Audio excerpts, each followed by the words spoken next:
So,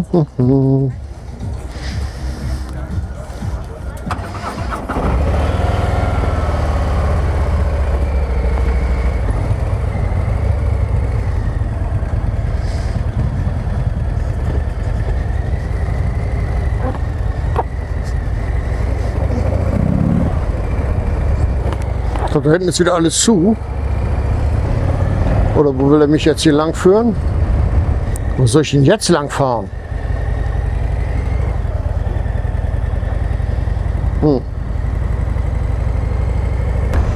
Ja, nun fahre ich wieder nach Hause. Mal sehen, ob ich einen nassen Arsch kriege. Oh, das sieht scheiße aus da oben. Da fahre ich jetzt genau rein oder was? Oh. Das ist ja nicht so toll. Kann ich schon mal gucken, wo die Klamotten liegen. Im linken Koffer. Ja, das war mal wieder ganz cool. Wieder Freunde getroffen. Und ja, man hat ja immer viel zu erzählen. Ne? Und alle wissen ja eigentlich auch, dass jetzt die Saison so langsam zu Ende geht. Und dann ist das natürlich immer so, dann auch die Frage, hast du noch was vor dieses Jahr? Ob ich noch irgendwas Großartiges machen will? Naja, ich habe schon noch was Großartiges vor. Ne? Ich plane ja noch Yokohama. Ich will nach Yokohama im Dezember zur Hot Rod Messe. Mache ja so einmal im Jahr auch so eine verrückte Sache. Also gerne so zwischen Weihnachten und Neujahr. Letztes Jahr war ich ja auch in New York. Ja, meistens bin ich ja in New York irgendwo. Aber ich wollte jetzt mal nach Yokohama. Das ist so der Plan. Da ist so die. Das ist das Pendant zur Born Free Show in den USA. Und die Gewinner von dort, die haben sie dann ja auch eingeladen nach Yokohama. Und ich finde das einfach so, also wegen dem ja extrem vorhandenen Unterschied der Kulturen, die wir hier so in dieser Szene auch erleben können. Ich möchte mal sehen, wie die so die Marke da drüben leben. Ne? Die sind ja auch sehr viel oldschool, aber die fahren auch sehr viele neue Motorräder da drüben. Und ich möchte mal sehen, wie das da so harmoniert. Ne? Ich meine, hier bei uns ist ja alles Neue erstmal. Ne? Und da will man sehen, wie die Japaner das so leben. Und die haben ja schon eine Kultur. Ne? Wenn du so siehst, was da so an alten Motorrädern rumfährt. Ach, scheiße hier, wollte gar nicht hupen. Jetzt habe ich gehupt. Ich wollte gar nicht hupen. Wieso habe ich dann beim Ziehen gehupt? Ach so. Ich bin mit dem Daumen eben dagegen gekommen, weil ich Panamerika, weißt du? Panamerika ist ja alles links. Und wollte ich hebeln. Bin ja ein paar tausend Kilometer Panamerika gefahren. Dann hebelst du halt den Blinker da links, den ich da gar nicht habe, wenn ich rechts abbiegen will. Naja, jedenfalls haben die Japaner ja eine komplett andere Kultur, die sie leben.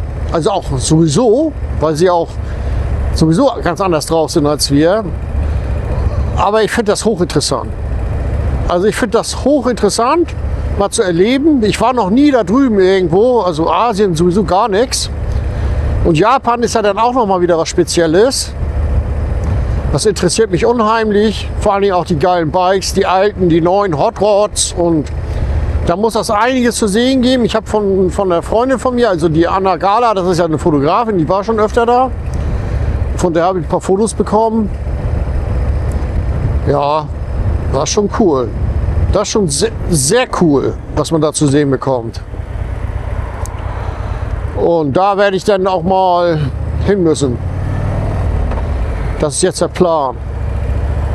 Also aber erst im Dezember. Und jetzt muss ich mal sehen, ob ich jetzt am 20. doch noch mal so eine Reise mache. Aber ich bin ja gerade erst nach Hause gekommen. Ich kriege meinen ganzen Content gar nicht verarbeitet. Also meine Polen-Tour, ich weiß jetzt nicht, ob die jetzt schon online ist oder noch kommt, wenn das hier hochgeht. Ich muss mal sehen, wann ich das hier hochlade. Ich könnte es ja auch jetzt hochladen, damit ihr Bescheid wisst. Aber ich kann auch noch mal News machen. Harley hat ja dieses Jahr oder diesen Monat im September 2025 viele Angebote laufen. Also die Sportster S, da gibt es ein Angebot. Und Nikes, da gibt es ein Angebot. Es gibt ja, glaube ich, auch ein Trade-In-Angebot. Und Panamerika gibt es das auch. Und bei der Panamerika haben sie sogar noch einen draufgelegt. Also wenn du jetzt eine Panamerika hast, die du verkaufen willst auf die 25er upgraden, dann kriegst du bis zu 3.000 € Preisvorteil durch den Trade-In-Bonus.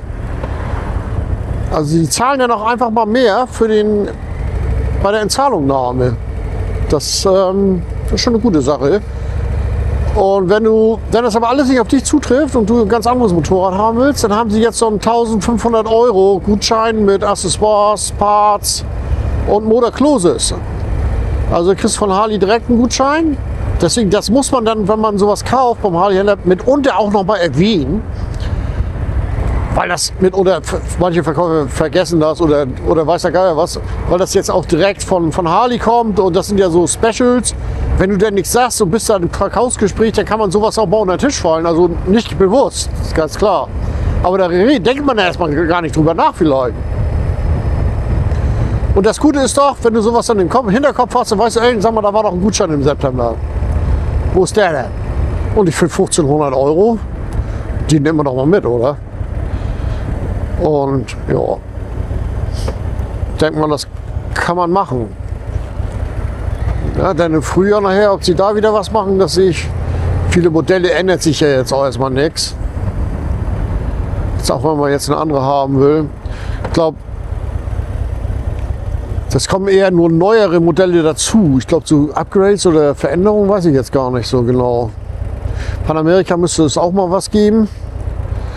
Aber das weiß ich jetzt nicht. Aber da werden die, glaube ich, keine großen Sprünge machen, weil was willst du eigentlich auch bei der Panamerika verändern? Ne? Das sind so Kleinigkeiten. Weil jetzt die haben ja schon so viel verändert, ne? Was man so technisch eigentlich nur sieht. Gerade auch der Motor, der ist ja so richtig leise geworden, der läuft gut, da ist eine stärkere Lichtmaschine drin, eine stärkere Batterie, die haben ja schon andere Kabelbäume verbaut. Also die haben sie ja schon auf links gedreht, die Panamerika. Das muss man mal so sehen. Und optisch natürlich nicht, aber die hatten ein geiles Lichtkonzept, gerade mit dem Kurvenlicht und sowas alles, was man gar nicht so sieht, als Fahrer vielleicht. Nur auf der Straße natürlich am Abend. Ja gut, das Panamerika, so wie hier, wird jetzt auch nichts passieren. Andere Farben und andere Modelle höchstens, ne? Also Erweiterungen, weil hier fehlen ja auch noch einige CVO-Modelle. Und das ist das, ach, was ist denn hier los jetzt, Alter? Und das ist das, was ich so höchstens sehe.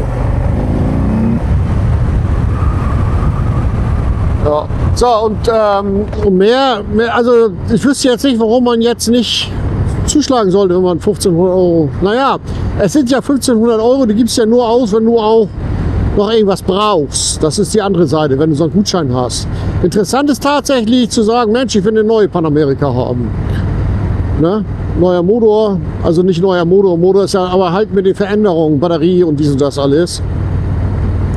Ja, der Motor ist ja schon anders, weil er leiser ist. Der scheppert nicht mehr so. Und du hast halt eine neue Garantie und alles am Laufen. Also, ansonsten sind es ja dann auch nur die Farben. Oder wenn du sagst, du willst auf CVO upgraden, hast vielleicht schon ein bisschen angespart, ne? Dann sieht die Sache ja auch schon wieder ganz anders aus, weil du dann ja auch das komplette Zubehör dabei hast. Das finde ich auch mal ganz spannend, was da echt alles bei ist. Ne? Also wenn ich jetzt, die hat ja auch so eine Abdeckhaube, die hast noch Werkzeug, die Tasche ist noch dabei, ne, die ich da bei mir auf dem Koffer, so auf dem linken Koffer hatte. Die Tasche gehört ja sowieso zum Serienumfang dazu. Und die ganzen Koffer und das Zusatzlicht. Also die Panamerika, also die CVO Panamerika ist auch ein gutes Gerät. Voll ausgestattet. Ja, aber wie gesagt, man muss jetzt nicht immer ganz nach oben greifen. Und manchmal ist es ja wichtig, überhaupt dabei zu sein. Und da finde ich ja eben halt auch, ich bin ja in den französischen Alpen mit der Streetlight gefahren, mit der 117er. Und die rummelt ja auch richtig. Also ich habe das Gefühl, dass die lauter war als die hier. Also im Originalzustand, ne? Das habe ich jetzt auch nicht so wirklich verstanden. Also im Originalzustand und naja, aber die meisten bauen sich ja eh was anderes dran. Also von daher ist es auch egal. Ja, bin ich mal gespannt jetzt hier, ob ich gleich einen Arsch voll kriege hier. Auch mal die Luft reinlassen. Kommt hier nicht gleich eine Tankstelle? War da irgendwo eine Tankstelle, oder? Muss ja noch mal tanken. Jetzt war ja mal tanken. Und dann warte ich mal ab, ob ich hier noch einen auf den Arsch kriege. La la la la la. Ah, was haben wir denn hier? Super 95 da. Geiler Bock. Das macht richtig Spaß hier. Ich mache ja immer noch so Fotos von meinem... Ach, das geht da jetzt gar nicht. Wie geht das denn jetzt hier? Doch da. Ich mache ja Fotos von meinem Verbrauch und so. Ich will das ja immer so ein bisschen wissen, was hier los ist.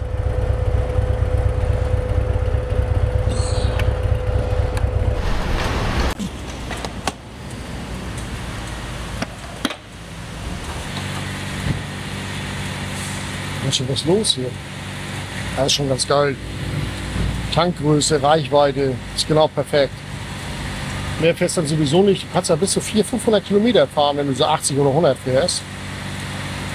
Aber so lange, wenn du 200-300 Kilometer durchhalten kannst, ist gut. Oh, Alter, kann ich noch mit tanken. Voll. Also 300 Kilometer ist immer eine gute Reichweite. So, jetzt machen wir mal kurz Pause. So, schnell mal getankt.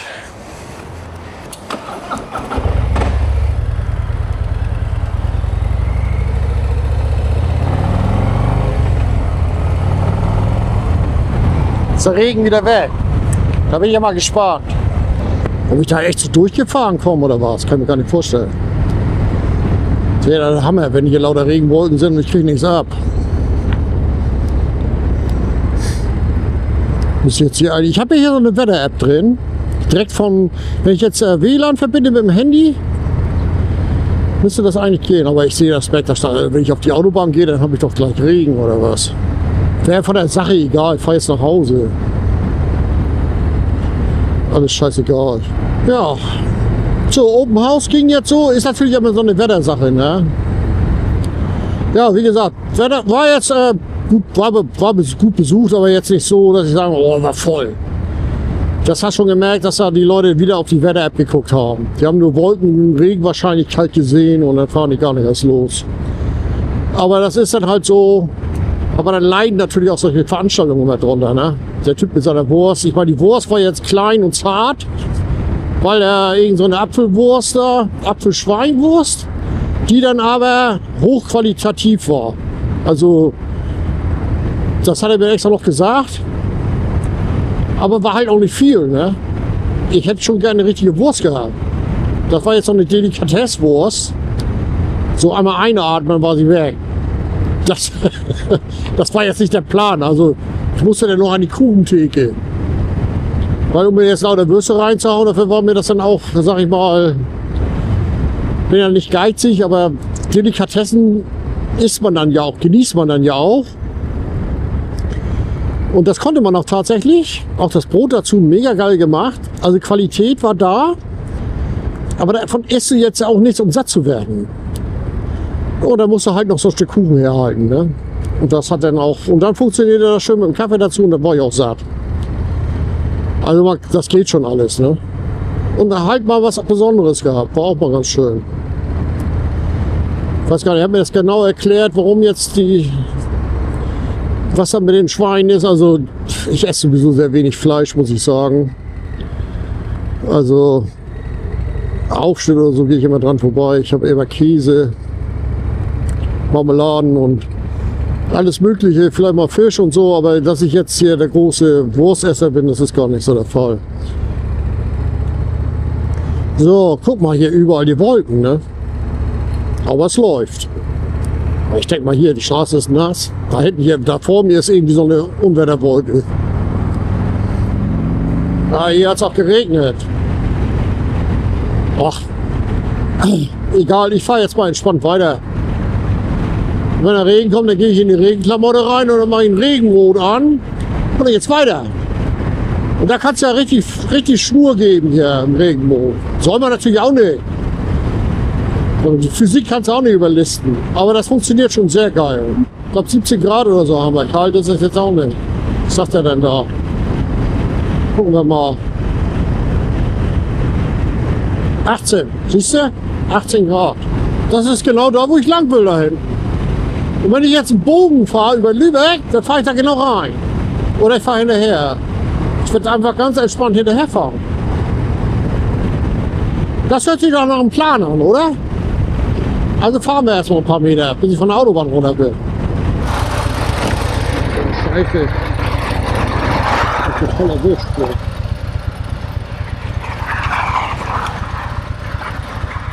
Was geht's los? Regen.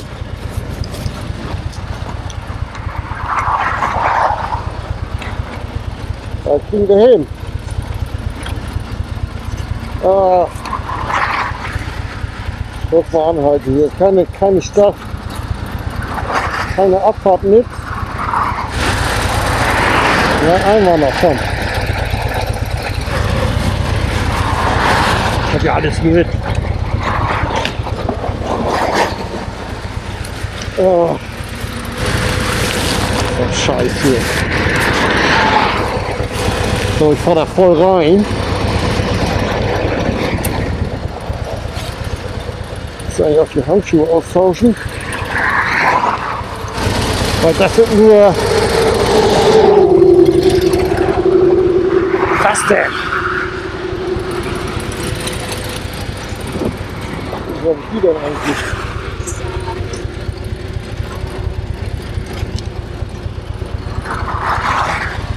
Gar nicht. Das sind ja Sommerhandschuhe hier. Da habe ich nachher blaue Finger. Das brauchst du auch nicht, blaue Finger. Das hatte ich schon mal, als ich in die Schweiz gefahren bin. Ich habe die einfach angelassen. Und dann war das. Dann die Finger blau-schwarz. So. Gucken wir mal. Sieht gut aus. Also ich bin für gut befunden jetzt. Aufpassen, jetzt muss ich über den Haufen fahren.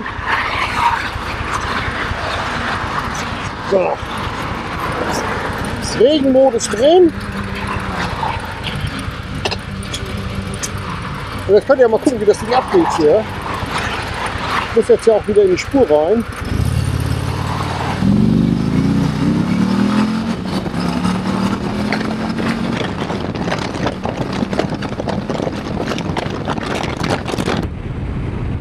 Guck mal, die Scheiße. Guck mal, wo ich da wieder drauf losfahre. Ich habe eben gerade das Mikro wieder nicht angehabt. Mann, so ein Mist. Aber ich bin ja eben von dem Beschleunigungsstreifen hochgezogen. Und zack. Aber der Regenmodus ist schon sehr geil. So, und guck dir das mal an hier.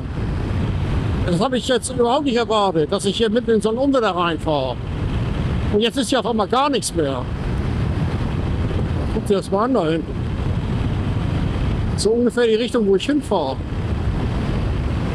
Aber vielleicht fahre ich auch ein bisschen weiter als das. Verschiedene Luftschichten hier. Also die Wolken, die hängen ja richtig tief.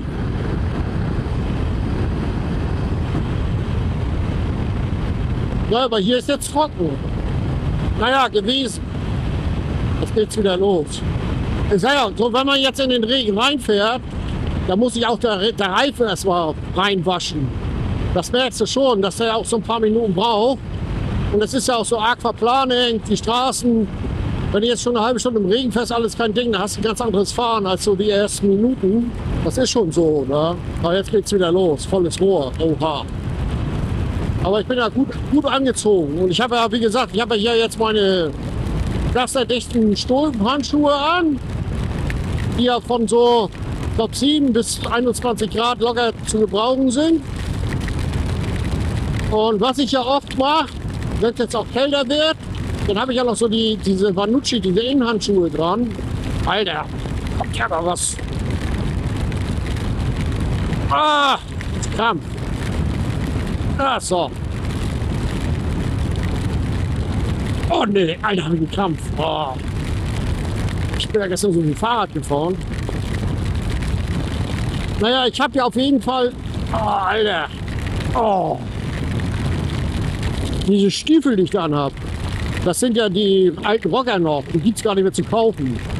Die haben ja mittlerweile schon eine neue Sohle und alles. Aber die sind auch wasserdicht, habe ich das Gefühl. Die haben die zwar nie als wasserdicht verkauft, aber da habe ich noch nie nasse Füße drin gehabt. Achso, ja, ich habe ja zu meinen Klamotten, die ich hier anhabe, ich habe jetzt ja die Regenjacke darüber gezogen. Darunter habe ich ja die Breakout-Jacke. Darunter habe ich so eine Fleece, so eine Steppjacke. Und dann habe ich mein Rider-Jacket. Und Rider-Jacket und Steppjacke tausche ich mitunter, je nachdem wie kalt es wird. Dann wechsle ich die Reihenfolge, weil die Steppjacke dann doch mehr Wärme bringt, wenn ich dann überhaupt anhalte. Also das ist dann so meine Taktik, die ich da öfter mal habe. Oder ich habe einen Windbreaker dazwischen. Das kommt immer so ein bisschen drauf an. Jetzt habe ich habe noch so eine geile Kopfstulpe, die wasserdicht ist, so am Hals. Und ich merke, die fehlt mir jetzt. Weil ich eben gerade den Kopf nach vorne gehalten habe. Aber das wurde nicht richtig zugemacht da oben. Scheiße, kommt ja aber auch was runter. Kannst du überhaupt was sehen? Was ist das vorne? Aber fahrtechnisch ist alles gut. Das, guck mal, jetzt, ich gebe jetzt mal eben Gas. Ja, habe ich nur, dass ich irgendwann ja auf dem Wasser fahre und nicht mehr auf der Straße. Je schneller du wirst. Ne? So ab 80 sagt man eigentlich, fährst irgendwann auf dem Wasser und nicht mehr auf der Straße. Jetzt im Motorrad noch nicht, aber Gefühl. Ja, geht los hier, das läuft. Bin ich mittendrin. Ich weiß gar nicht, wie das jetzt passieren konnte. Die Wolke war doch eben noch rechts. Und ja, wie gesagt, also die Regenklamotten, Stiefel, ich habe auch Protektoren in den Jacken drin. Also in dem Rider-Jacket sind Protektoren. Und in dieser Breakout-Jacke sind auch Protektoren, weil mich da mal einer fragte. Und ich habe ja auch diese... wieder Kopf nach vorne gemacht. Ich habe ja diese Rockerhosen an. Da sind ja auch Protektoren an der Hüfte und vorne am Knie. Und ja, so fahre ich schon immer. Die habe ich immer an. Also entweder die oder auch die Rabbit-Sachen. Ich habe immer irgendwas mit Protektoren. Na, wenn ich auf Tour bin oder so, dann ich fahre eigentlich... Also das kannst du an der Hand abzählen, dass ich mal ohne Protektoren unterwegs bin. Das ist einfach sicherer. Und deswegen auch so diese Rocker-Jeans. Gibt ja auch ganz viele andere. Man muss ja jetzt nicht die nehmen. Aber es sollten schon welche sein, die zertifiziert sind und irgendwie auch einen guten Ruf haben. Ich würde da jetzt nicht am falschen Ende sparen. Und ich habe verschiedene... Oh, hier. Was jetzt? Oh. Da lag ganz schön Wasser. Ich sehe auch gar nicht mehr so viel hier. Wieso habe ich eigentlich Wasser von innen? Wie ist denn da jetzt Wasser reingekommen, dass ich von innen so geschlagen bin? Naja. Gibt ja auch diese Sprays, ne? Die funktionieren auch. Alter, mir läuft das Wasser in den Nacken. Ich muss mal diese andere Haube raussuchen. Können wir die Tankstelle anfahren.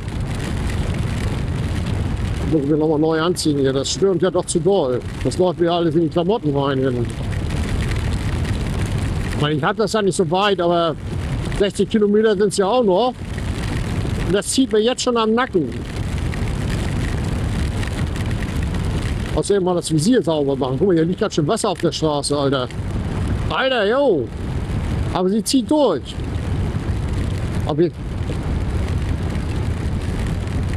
kann auch sein, dass es gleich aufhört, aber ich muss einmal die Sturmhaube auswechseln. Ich habe jetzt diese dünne, die habe ich auch nur, weil es einfach angenehmer ist, weil man die immer mal schnell sauber machen kann. Und die andere Seite ist, wenn ich nur so ohne Sturmhaube fahre, der Helm, der presst mir da immer so eine komische Frisur in den Schädel rein. Das gefällt mir gar nicht. Ich bin ja doch so ein bisschen eitel. Aber jetzt mal gucken, was hier los ist. Ich muss mal kurz da rein in die Tankstelle hier. Alter, was ein Scheiß. Was eine Scheiße, du.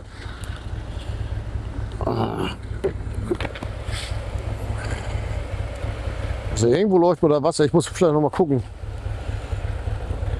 Das muss ich jetzt haben. Das Ding. Ach, Gewitter.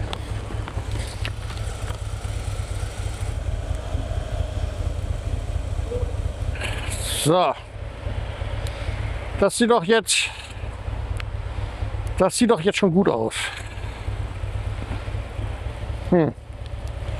Ja gut, jetzt sind die Handschuhe nass. Das ist jetzt das, was ich meint. Jetzt bin ich mit den nassen Fingern da rein. Egal.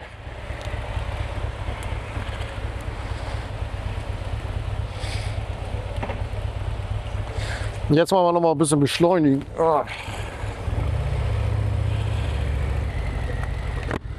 Deckel zumachen.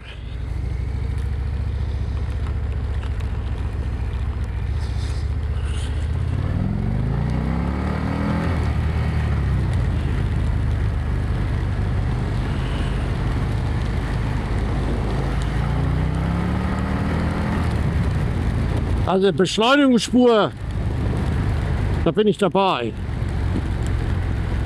Aber die fahren jetzt gar nicht mehr hier. Also ich muss natürlich sehen, dass ich überhaupt noch einen Ton rüberbringe. Wenn ich jetzt hier alles im Gesicht habe. Oh. Wo wollen die alle hin? Scheiße, warum beschlägt das denn so? Irgendwas falsch eingestellt am Helm. Jetzt wird es wieder hell. Aber man muss auch ein bisschen fahren, dann tut sich da auch wieder was. Für solche Fälle ist dieses Spray ja echt gut, wo das Visier nicht beschlägt. Ich habe eigentlich auch so einen Anti-Beschlag oder haut die hin. Ich hatte mal so einen anderen Helm von Harley, da war dann so eine Innengeschichte, also so eine Folie von innen noch drin. Das ging auch gut. Aber hier ist es jetzt nicht so optimal. Habe ich auch vielleicht irgendwas falsch eingestellt. Ich habe hier noch so eine Zusatzlüftung oben, über dem Visier. Kann sein, dass ich da irgendwas nicht richtig habe. Oh, Alter, jetzt kommt aber wieder was runter. Ja, Leute, aber das gehört ja auch irgendwie dazu. Das ist natürlich nicht optimal. Aber ich wollte jetzt auch zu dem Open House fahren. Da war jetzt nicht so viel los. Aber ich war ja trotzdem da. Ja, aber was ich gesehen habe, ich glaube, da sind auch wieder einige mit der ST Probe gefahren. Also mit der Panamericana ST, mit dem Sporttourer. Ich weiß gar nicht, warum das Ding überhaupt Sporttourer heißt. Also, das ist ja eine Kurvenhexe, das Teil. Da ist auch eine ganz neue Zielgruppe, die darauf abfährt. Ganz viele Leute, die nie was mit Harley am Hut hatten. Was ich so jetzt alle schon mitbekommen habe. Ganz geil. Ja, wie gesagt, ich bin ja sowieso technologieoffen und für mich sind die Tourer, so Lowrider ST, Lowrider S finde ich ganz geil und Panamericana finde ich auch ganz geil. Das sind so meine Favoriten. Ja gut, Fatboy ist auch noch so, finde ich auch noch cool. Und wenn du jetzt lange Touren fahren willst, dann in dem Bereich und willst nicht so viel Geld ausgeben, wo du ja trotzdem noch viel Geld ausgibst, bist du ja mit so einer Heritage gut bedient, weil die ein geiles Licht hat und einen geilen Sitz, also mit der kannst du richtig Touren fahren.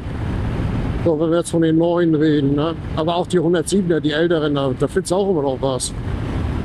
Gerade aus dem Sportlight und so, das sind auch so tolle Tourer. Wäre jetzt nicht mein Fall, aber die können was, ne? So, was haben wir denn dieses Jahr noch? Also ich bin ja noch mit meinem Buch in Gange, das muss ich jetzt auch fertig kriegen und dann schauen wir mal. So, ich würde jetzt sagen, ich fahre jetzt erstmal, konzentriere mich ein bisschen auf die Fahrt und dann sehe ich mal zu, dass ich nach Hause komme. Und dann fahre ich auch mit dem Unwetter, ne? Den fahre ich hinterher, dem Unwetter noch. Na egal. Aber hier ist schon wieder ein bisschen Sonne. Aber guck mal, es könnte ja noch anders. Da könnte ja schon wieder irgendwo die Dolomiten sein. Gewitter habe ich hier auch, aber oben auf dem Bergpass 8 Grad oder 2 Grad hatte ich ja auch schon und Schnee dieses Jahr. Mann, also ist doch alles gut. 17 Grad, bisschen Regen, ist aber nicht kalt. Läuft. 18 Kilometer Richtung Puttgarden. Das ist auf der Insel Fehmarn, Puttgarden. Aber da fahre ich ja jetzt nicht hin. So die Richtung. Kannst ungefähr mal einschätzen, wo ich hier bin. Zwischen Neumünster und Puttgarden. Im Norden, im hohen Norden. Da hier vor mir, da muss jetzt die Welt untergehen. Da ist ein Regenbogen, oh, wie schön. Guckst du mal, wie herrlich. Oh, schon wieder ein schöner Regenbogen. Werde ich heute mal Lotto spielen. Alter, herrlich, oder? Kühe liegen im Gras. Da ist der Regenbogen, da ist der See. Das sieht doch herrlich aus. Ich meine, ich wohne aber auch schön hier oben. Ich weiß auch gar nicht, warum ich immer irgendwo hinfahre. Ich könnte eigentlich nur die ganze Zeit hier bei mir im Kreis rumfahren, also im Kreis Plön. Und hier rumfährst, wie schön das hier ist, das Ich meine, einerseits muss man ja sagen, zum Glück, weil wenn du hier nur Tourismus hast, dann kannst du dich hier gar nicht mehr bewegen. Aber ein paar mehr Radwege müsste man schon haben. Das haben die alles versäumt hier bei uns. Weil das ist wirklich, ich wohne hier so schön.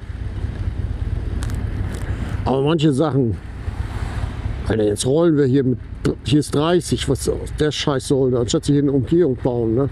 Aber dann ist sie wieder in der Natur, ist auch Mist. Aber das ist auch so, wenn du hier so eine Dorfstraße hast, Mann. Bei mir ist auch 50, also ich will auch gar keine 30 da haben, sollen wir fahren. Ich wohne hier halt an der Dorfstraße, ich weiß ja, wo ich wohne. Aber jetzt hier, ich meine, auch wenn hier LKWs durchfahren und alles, die fahren aber auch nicht. Das ist egal. Dann sollen sie die Straßen breiter machen hier. Dann müssen sie ja halt alle mal ein bisschen was vom Haus weggeben hier. Das will ja auch keiner. Das Einfachste wäre hier eine Umgehung. Naja. Dauert 50 Jahre. Eben noch überholt, die alte. Kam schon auf die Beschleunigungsspur schon nicht rauf da. Guck so. Felder sind auch schon clean. Hier war wohl Mais, oder? Hier weg schon wieder was Neues. Schön.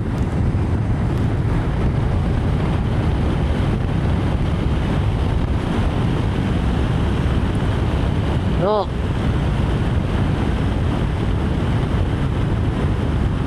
Tatsächlich, so hier weg schon wieder was Neues überall. Ja, große Events habe ich, Kassenbike-Messe Bad Salzuflen habe ich dieses Jahr auf jeden Fall auf dem Zettel. Und dann ja die Tour nach Japan. Ich gucke gleich die Woche drauf. Mal sehen. Muss ich noch ein paar Kleinigkeiten regeln, ob das überhaupt klappt, weiß ich noch gar nicht so hundertprozentig. Aber das ist der Plan. Nee, die kannst du ja machen. Ah, Regenbogen hier. Das ist ein neuer oder ist das immer noch der alte? Irgendwie ist er auch schön, oder? Naja. Ich meine, das ist ja, jetzt so die Jahreszeit ist auch herrlich. Wenn die Bäume so gelb werden und sowas. Klar, das Laub auf der Straße brauchst du eigentlich nicht, aber ja, ist schon irgendwie schön. Wie das früher auch. Finde ich auch immer toll. Das ist ganz schön windig geworden. Das hört man sicherlich auch am Mikro. Ich bin mal gespannt, wie sich das alles anhört. Mit meinem neuen Mikrofon hier. La la la la la. So schön. Fahren, fahren, fahren, fahren. Ja, jetzt komme ich hier gleich in Plön rein. Und in Plön ist ja hier auch immer schön der Parkplatz für Motorradfahrer. Treffpunkt. Heute wohl wahrscheinlich ein bisschen weniger los als sonst. Und eigentlich auch ist Sonntag. Aber Samstag, eigentlich sind die ganze Woche über da Motorräder. Das ist ein geiles Auto hinter mir. Kann ich erkennen. Meine Gischt, die ist zu groß. Ich wirbel zu viel Wasser auf. Ne, also hier vorne kommt gleich der Motorradtreffpunkt. Also gut. Ich weiß gar nicht, ob ich das schon mal erwähnt habe. Also schon okay. Manchmal weiß ich auch nicht so, wie die Tassen so. Also als sie das letzte Mal da war, weiß gar nicht, ob sie es überhaupt gewaschen hatten. Also da darf man nicht so zimperlich sein, glaube ich. Dann kommen immer alle wieder. Kommt den Eindruck. Keiner da. Doch, hat auch. 3. 3 sind da. Ja, was ein Witz. Wer fährt jetzt auch Motorrad? War ja bei mir auch nicht der Plan, dass ich jetzt hier voll einen auf den Sack kriege. Ich dachte nur so ein bisschen Regen, weil die Wetter-App stand, da stand nur irgendwas von, also nicht der Rede wert. Kommt zwar ein bisschen Regen, aber nicht so viel. Und jetzt bin ich hier im Unwetter. Mit Gewitter, Regenbogen, alles dabei. Oh, und auch jede Ampel mitnehmen, bloß keine auslassen.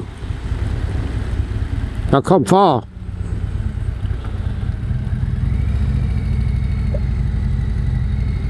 Was rummelt denn da hinter mir, sag mal?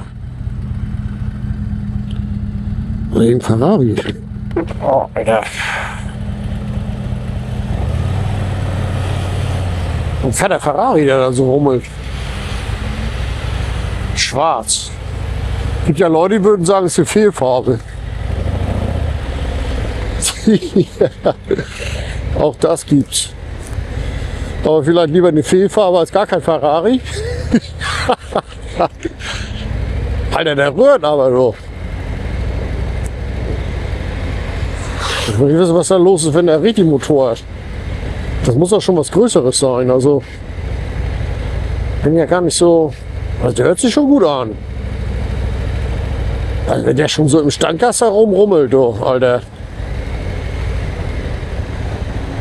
Nicht schlecht. Aber jetzt habe ich hier. Was ist denn mit dem Bus los, Alter? Jetzt lasse ich den Bus vor und dann fährt er nicht richtig.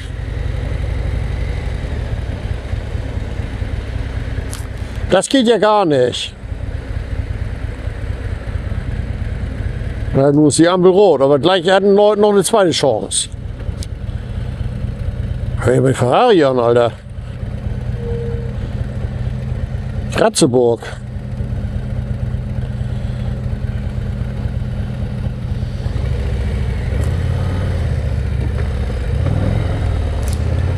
Alter, fahr doch mal los jetzt hier!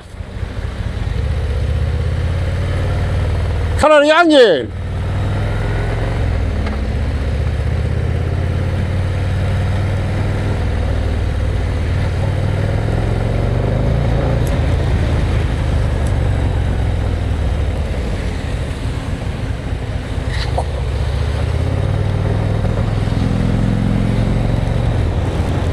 ,14 sehe ich gerade. Guck.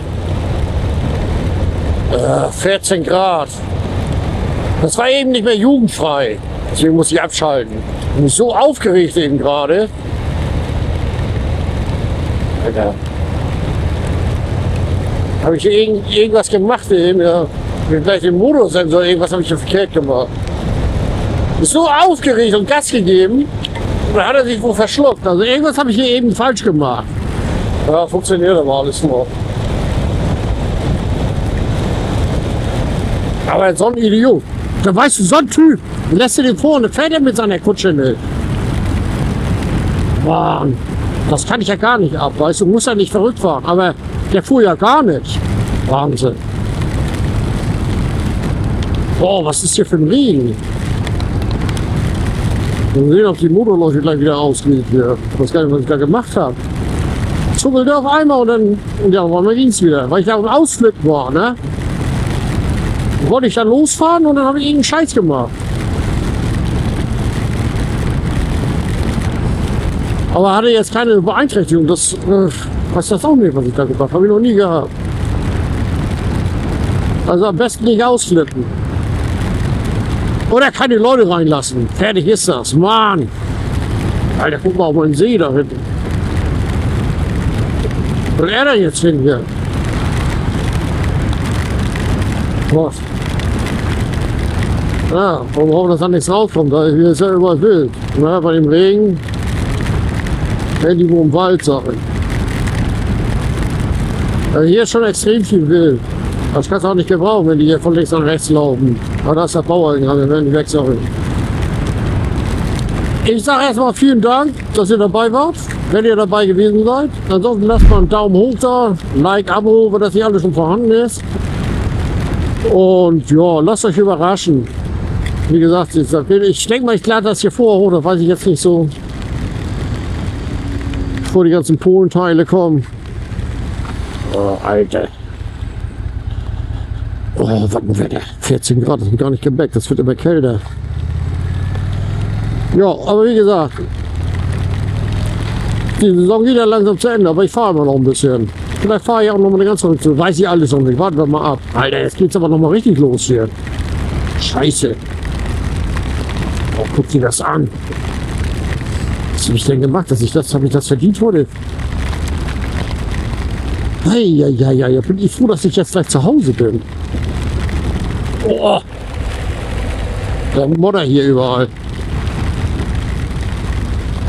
Da bin ich ja mal gespannt, ob meine Schuhe wirklich so wasserdicht sind. Also wenn ich jetzt immer noch trockene Füße habe, trockene Strümpfe, dann sind die wirklich wasserdicht. Weil hier, was jetzt hier runterkommt, Alter,